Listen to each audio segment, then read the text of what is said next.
উফ, আর পারি না মানুষটাকে নিয়ে।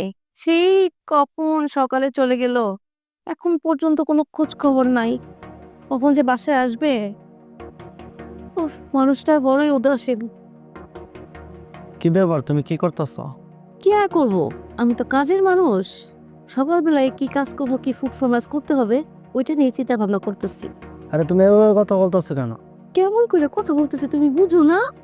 আরে বাবা, আমাদের সংসারে আমার তো 3 জন মানুষ, এখানে ঝামেলা কোথায়? ঝামেলা কোথায়, তুমি কোনো কিছুই বুঝো না না? বড় ঝামেলাটা হইতেছে তোমার মা। আমার মা আবার কি করলো?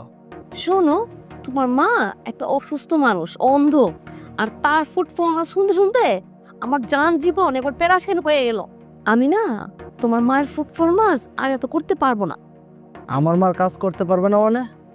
শোনো, পারবো না মানে পারবো না, এখানে আর কোনো কথা হবে না, আর কোনো কথা নাই। তাহলে এ বয়সে মা কোথায় যাবে? সেটা আমি কিভাবে জানি কোথায় যাবে তোমার মা? শোনো, আমি আমার মায়ের একমাত্র সন্তান, আর তোমাকে বিয়ে করে আনছি আমার মার সেবা যত্ন করার জন্য।